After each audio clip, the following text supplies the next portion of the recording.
चाणक्य नीति द्वितीय अध्याय। झूठ बोलना, कठोरता, छल, मूर्खता, लालच, अशुद्धता और क्रूरता स्त्री के कुछ स्वाभाविक दोष हैं। भोजन के योग्य भोजन और खाने की क्षमता, एक सुंदर स्त्री और उसका आनंद लेने की यौन शक्ति, पर्याप्त धन और दान देने की भावना, ऐसे संयोजनों का अस्तित्व साधारण तपस्या का परिणाम नहीं है। उस व्यक्ति ने पृथ्वी पर ही स्वर्ग को प्राप्त किया है। 1. जिसका पुत्र आज्ञाकारी है। 2. जिसकी पत्नी उसकी इच्छा के अनुसार व्यवहार करे। 3. जो अपने धन से संतुष्ट हो। पुत्र वह है जो पिता की आज्ञा का पालन करता है, पिता वह है जो पुत्रों की देखभाल करता है, मित्र वह है जिस पर आप भरोसा कर सकते हैं और पत्नी वह है जिसे खुशी मिलती है। ऐसे लोगों से बचें जो आपके चेहरे पर मीठी मीठी बातें करते हैं, लेकिन आपकी पीठ पीछे आपको बर्बाद करने की योजना बनाते हैं, जो ऐसा जहर के बर्तन की तरह करते हैं जिसकी ऊपरी सतह दूध से भरी होती है। बुरे दोस्त पर कभी भरोसा न करें। एक अच्छे दोस्त पर भी भरोसा न करें, क्योंकि अगर ऐसे लोग आपसे नाराज हैं तो आपके सारे राज खोल देंगे। मन में कल्पित कार्य को किसी के सामने प्रकट न करें, बल्कि उसकी रक्षा करने का विचार कर उसे कार्य में परिवर्तित करें।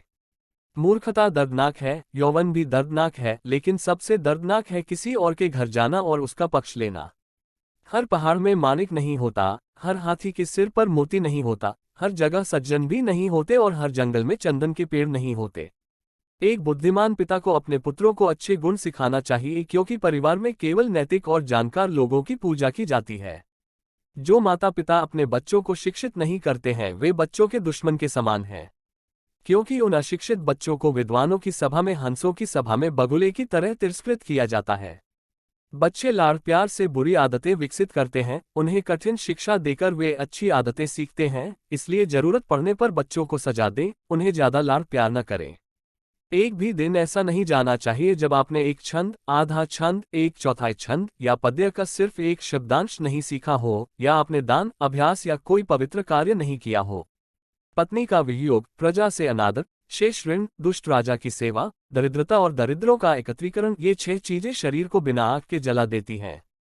नदी के किनारे के पेड़, एक महिला जो किसी दूसरे के घर जाती या रहती है, और बिना मंत्रियों के राजा, ये सब निश्चित रूप से जल्द ही नष्ट हो जाते हैं। ब्राह्मण का बल, तेज और ज्ञान होता है, राजा की शक्ति उसकी सेना में होती है, वैश्य की शक्ति उसके धन में होती है और शूद्र की शक्ति उसकी सेवा भक्ति में होती है।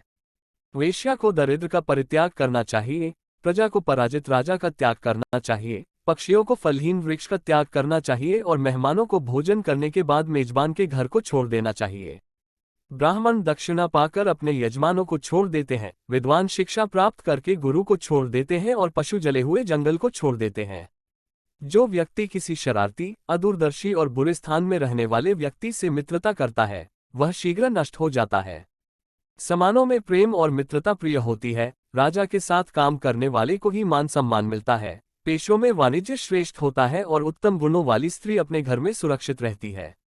दूसरा अध्याय समाप्त होता है। धन्यवाद। आपका दिन शुभ हो।